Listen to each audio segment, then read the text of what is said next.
Now, this may be a little strange considering it's not really my usual update style, but I've been playing Ryza 3 on my Twitch channel, Crimson Next Stage, and I gotta talk about it because I've just been having so much fun.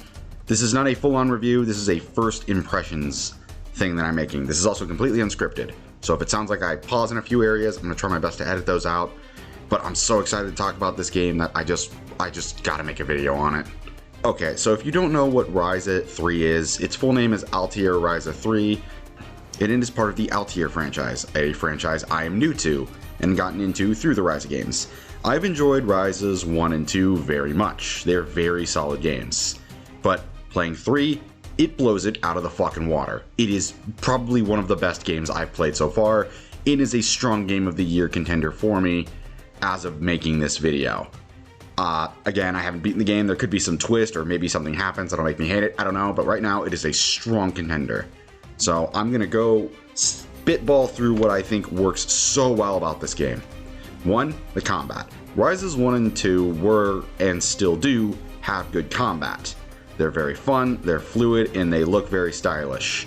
Ryza 3 takes that stylishness and makes it into a fully formed combat system that I don't think I've had as much fun with in maybe years.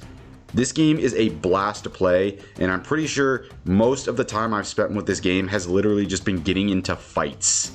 Like, I streamed it for nearly 7 hours, and all I remember doing for like 4 hours of that was beating up enemies just because I was just so fucking addicted to the combat.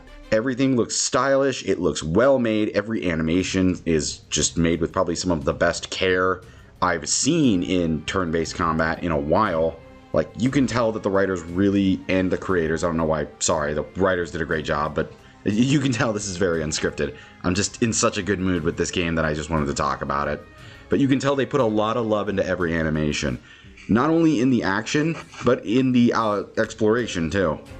For example, the Ryza games have never had bad exploration, but some animations could look pretty stiff and janky at points. But Ryza 3 feels like they gave them much more of a budget to work on the animations, so now things like running and picking up items look absolutely just flawless.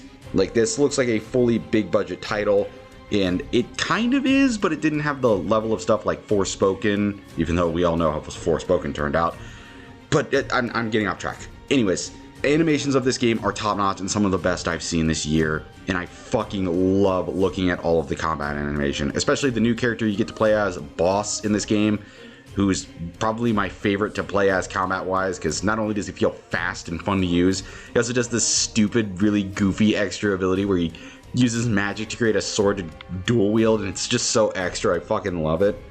There's also characters that are returning, like Tao and Ryza, and they both feel completely flawless to play as. Like, I still have not found a single piece of jank in the combat, and I've played it for about over 10 hours. Again, something could change later on, but for now, everything feels like it's been masterfully crafted for their final, what I assume to be their final game in the series. Okay, so what else did I want to go over? Okay, so I was going to go over the story, but Ryza's stories are very, simple. They're very cozy, they're not like super deep, they're just fun stories to go through.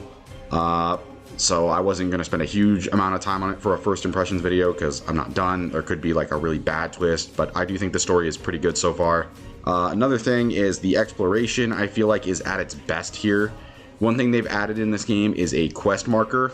Like, it was never super hard to find out where you had to go to the Ryza games, but it could always be confusing for when you're looking around. So it's nice to have something like this because you're not just running around like an idiot for 30 minutes. And yeah, that was like a massive improvement. I never really liked a bunch of the exploration in the first 2 games, but the 3rd game has made it very good. And finally, the last thing I want to talk about is, I'd say the only complaint I have so far would work. I was going to bring up the alchemy, but the alchemy is kind of the same as it is in 2. It's still very solid and fun, so there's not really any complaints. The only complaint I have so far is in terms of the story, there's been a lot of backtracking I've had to do.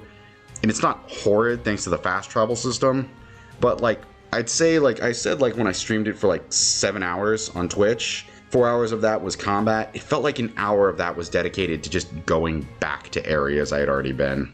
It's not a horrid thing. I don't think it fully kills the game, but it does get noticeable when you play it for extended hours of time.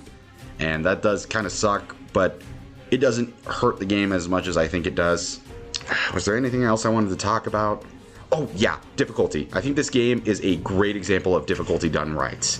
It has 4 difficulties. I played on 3 of them so far, and all of them feel very well balanced. Easy mode, there's little effort, but at the same time does have a fair bit of challenge if you are just trying to mash the attack button the whole time. Normal mode is a standard normal mode experience, but with a fair amount of challenge. And hard mode is very difficult, requiring you to really pay attention. And I fucking love it. I sometimes will switch over to hard mode because I normally play on normal, solely just because I love how addicting the hard mode can be with groups of enemies. It's a great system that I think a lot of AAA games could learn from in balancing their difficulties, and it's crazy to me that Ryza was able to do it better than most nowadays, and that makes me happy to get a game that treats every difficulty like it needs to be focused on. Sorry if this sounds a little weird. This is, again, an unscripted video, and I just wanted to get my thoughts out because I've just been having so much fun with this game. And that's about it. So far, I'd give the game like a 9.5 out of 10, like outside of the backtracking stuff, which doesn't really bother me thanks to, you know, having fast travel. This game has like given me no flaws, and I really recommend it. I might make a more structured, well-written review when the game comes out. Not the game comes out, sorry about that. When I beat it, so look forward to that. And sorry if this video was a little weird. Again, this was unscripted, and I just really wanted to talk about this game because it's been a Game of the Year contender for me. But that's all. If you like the video, like, sub, and I'll see you next time. And if you guys like this stuff, I'll make more first impression non-scripted videos.